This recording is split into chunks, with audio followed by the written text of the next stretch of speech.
Boa tarde, pessoal. Ricardo aqui para mais uma aulinha de física no Tudo Mastigado. Como é que vocês estão? E aí, vamos começar a nossa aula, como sempre, com uma questãozinha? Vamos lá. Pois bem, nossa questão hoje começa assim. A tabela apresenta substâncias com suas respectivas temperaturas de fusão F e ebulição E, na CNTP, condições normais de temperatura e pressão. Na construção de um termômetro para medir temperaturas entre menos 60 graus Celsius e mais 60 graus Celsius, deve-se utilizar como substância termométrica, e aí vem um quadro com várias opções. Vamos lá para o quadro entender com calma o que ele quer dizer com tanta informação. Vamos lá? Pois bem, toda vez que a gente vai construir um termômetro, tem que lembrar do seguinte: primeiro, o que é uma substância termométrica? Bom, nós temos termômetros de mercúrio, temos termômetros de álcool com corante, aqueles vermelhinhos, os de mercúrio são aqueles prateados. Bom, nesse caso, alguém escolheu essas substâncias para medir temperatura. Para ser uma boa substância termométrica, a primeira coisa que uma substância tem que ter é facilidade para dilatar, ou seja, qualquer energia que ela receba, ela já tem que aumentar o seu volume. Além disso, ela não pode interagir com o material do termômetro. Bom, no fim das contas, a gente pode dizer que substância, vou colocar assim, substância termométrica é aquela substância que está lá para fazer a medição da temperatura. É ela que vai fazer a nossa medição. Vamos colocar aqui, mede a temperatura através da dilatação. Pois bem, só para deixar isso claro, nós temos vários termômetros, tem várias substâncias, mas independente da substância que você use, todo termômetro funciona com dois pontos fixos, nós dizemos. Toda escala, vamos colocar aqui, toda escala termométrica, ela utiliza como pontos fixos para medir temperatura, temperaturas bem conhecidas. Por exemplo, atualmente usamos o ponto de fusão do gelo, ou seja, a temperatura onde o gelo vai derreter ou a água vai congelar. E também usamos como ponto fixo nos termômetros o ponto de ebulição da água. Ebulição da água. Ou seja, a temperatura em que a água vai ferver ou que o vapor é convertido em água. Então, esses são os pontos fixos de um termômetro. Independente da escala que você use, Kelvin, Celsius, Fahrenheit, todos eles têm pontos fixos. E aí, os mais conhecidos, 0 graus Celsius, 100 graus Celsius. Poxa, mas a gente precisa analisar as transformações em relação a esses pontinhos que estão aqui. Mas antes de fazer a nossa questão, vamos voltar lá e vamos entender agora o enunciado com calma. Vamos lá. Perceba que quando ele dá a tabela, na tabela você tem a temperatura de fusão e a temperatura de ebulição. Falou CNTP, ele já está comparando com a do gelo e a da água. Ou seja, ele está usando os pontos fixos mais comuns. Então, ele deu várias substâncias aí.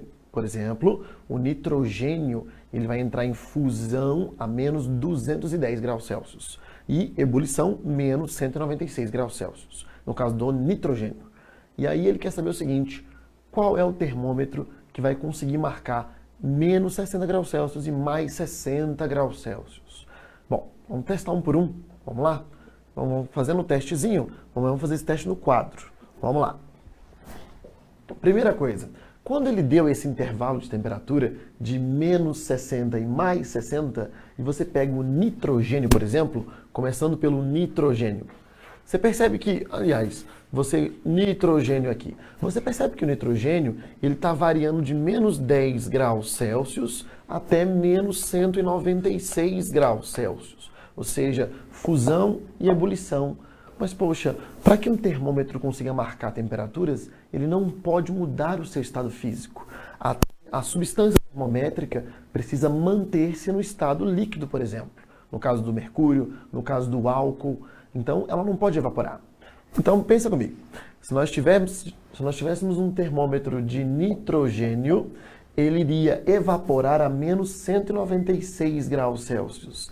Ele estaria no estado de vapor, até na temperatura que ele propôs. Ou seja, quando chegasse a menos 60, o nitrogênio já teria evaporado e não faria a marcação de temperaturas correta. Então, já sabemos que o nitrogênio não é a resposta, não é uma opção. Mas vamos tentar outra, vamos lá. O éter, por exemplo, ele fala que o éter tem ponto de fusão menos 114 e o ponto de ebulição 34. Bom, menos 114 quer dizer que sim, ele até consegue medir os menos 60 graus Celsius. Mas, pensa comigo, para marcar o 60 positivo, ele não vai chegar lá. Quando chega em 34 graus Celsius, o éter já está evaporando. Ele não está mais no estado líquido. Então, o nosso termômetro não funcionaria.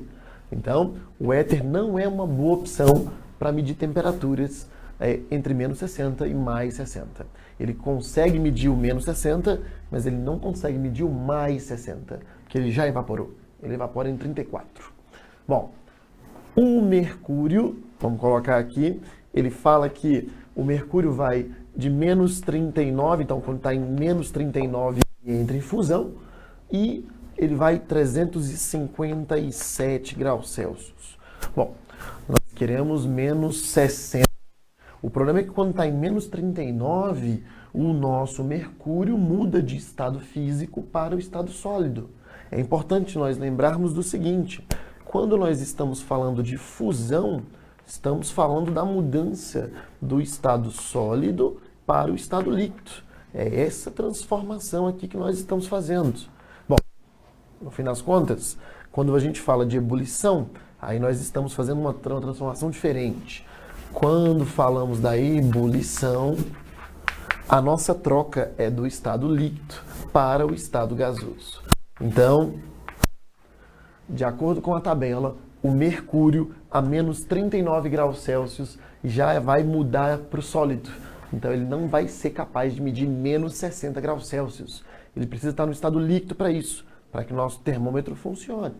Bom, e aí no fim das contas, 357, ele vai conseguir marcar o mais 60.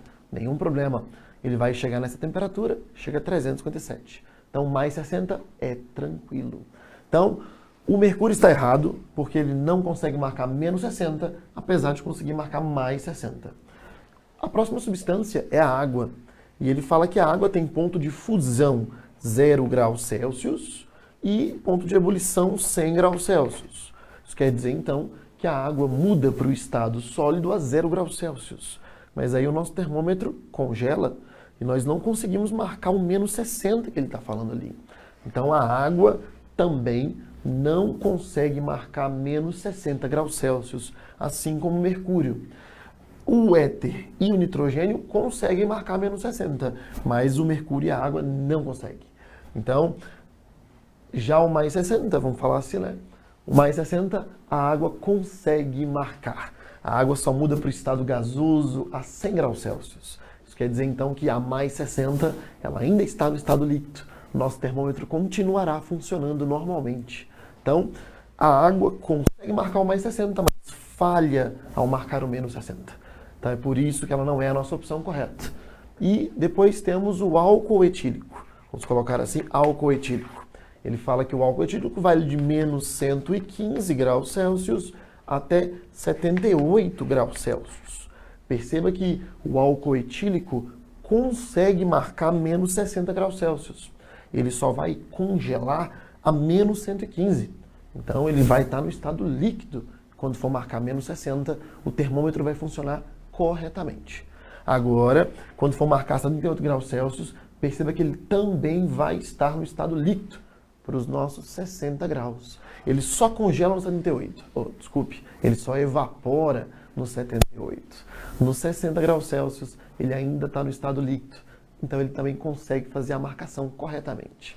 Então, nossa única substância que consegue fazer as duas marcações corretamente é o álcool etílico.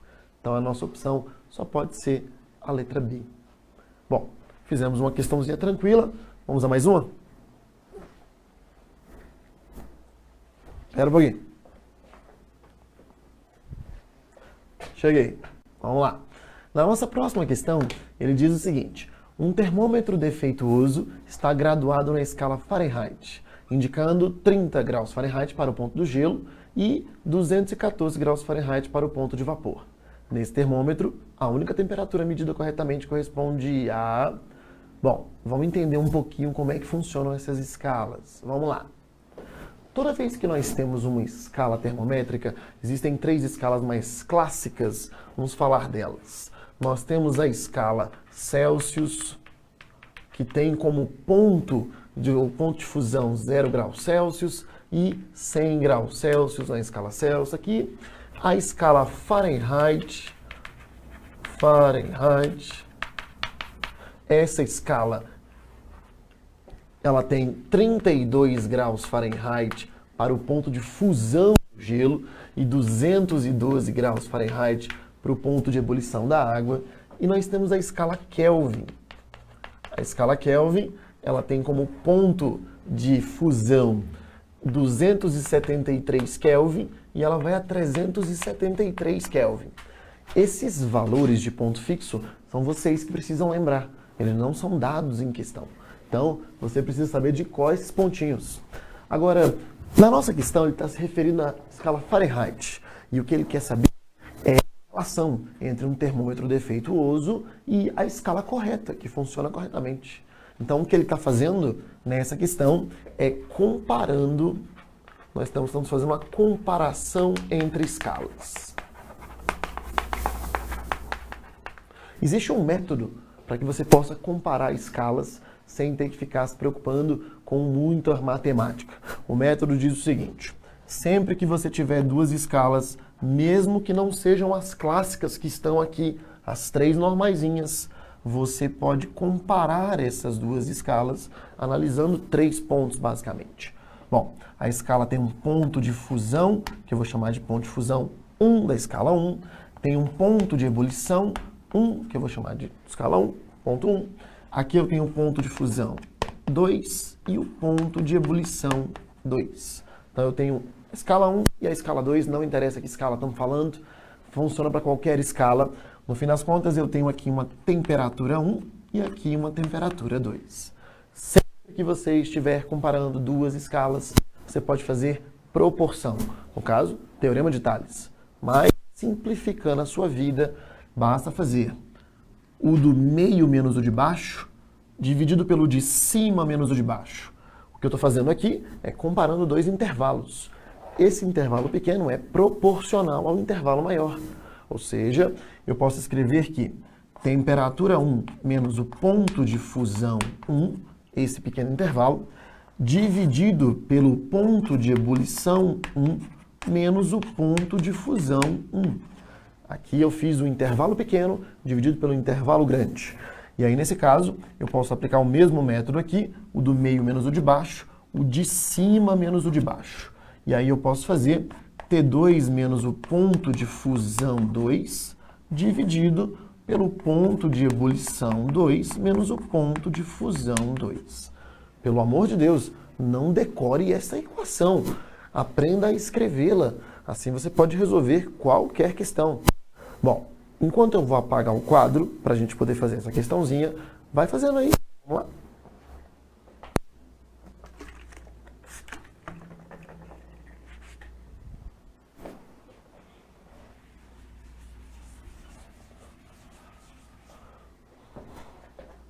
Pois bem, e aí, já conseguiu montar a sua questão? Se nós olharmos a questão, ela diz assim, ó, ela tem um termômetro defeituoso, e nesse termômetro defeituoso, vamos colocar assim, o Fahrenheit falso. Ele diz que a água está congelando a 30 graus Fahrenheit, enquanto que ela está evaporando a 214 graus Fahrenheit. Nós temos aqui a Fahrenheit correta. Nós sabemos que o ponto fixo, na verdade, vale 32 graus Fahrenheit e 212 graus Fahrenheit. A questão quer saber quando é que essas 2 escalas coincidem, marcam o mesmo valor. Então nós podemos usar o método de comparação entre escalas para encontrar que temperatura é essa. Agora, importante é o seguinte, aqui eu coloquei temperatura 1, temperatura 2. Se as escalas estão coincidindo, quer dizer que elas estão marcando o mesmo valor. Vou chamar de x, por exemplo, ou temperatura, chame como quiser. Bom, vamos aplicar o método aqui. O do meio menos o de baixo, o de cima menos o de baixo. O do meio menos o de baixo, o de cima menos o de baixo. E aí eu posso escrever o seguinte, fazendo de lá primeiro, x menos 30 dividido 214 menos 30, que é igual a x menos 32 dividido por 212 menos 32. Pois bem, se nós formos resolver isso daqui, vai ficar x menos 32 sobre 180. Perceba que aqui tem 2 pontos a mais e tem uma partezinha a menos. Então, se eu fizesse 210 menos 30, já daria 180. Aqui no nosso caso vai dar 184. X menos 30. Podemos fazer uma regrinha de 3. Podemos ou multiplicar cruzado simplesmente. E aí, no fim das contas, esse vezes esse vezes esse. E aí eu encontro 180 vezes x, esse 180 vezes esse x. 3 vezes 6 dá 18. 3 vezes 8, 24, vão 2. 3 vezes 1, 3 mais 2, 54. Então, 540. Aqui eu tenho 134 vezes x, 184x, menos, eu tenho que fazer essa nossa multiplicação. Eu posso parar aqui, não posso? Eu posso parar aqui e deixar você terminar. Eu posso parar aqui e não continuar a nossa questão. E aí você vai em frente. Eu não vou terminar. Você termina. Tem alguma dúvida? Manda dúvida para mim. Manda duvidazinha. Será que vai bater o gabarito? Será que não vai bater? É por sua conta. Eu paro por aqui. Qualquer dúvida, estou nos comentários.